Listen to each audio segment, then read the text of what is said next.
يا محمد سلمان يا عز الأوطان، هذا سلام صادق من كل وجدان.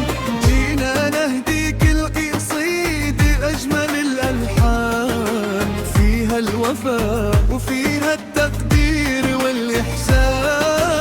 يا راعي الشهامة والمواقف العظام، اسمك يسبقك مع الطيب في كل مكان. تبقى على العز شامخ بين الأنام، والطيب عنوانك على مر الأيام. هذا طلب من كل قلب يسمع الغنى، شاركوا هذا الإهداء لعله يصل إلى سمو الأمير رسالة حبة واحترام. من لحن المناسبة كل صدق وخلاص.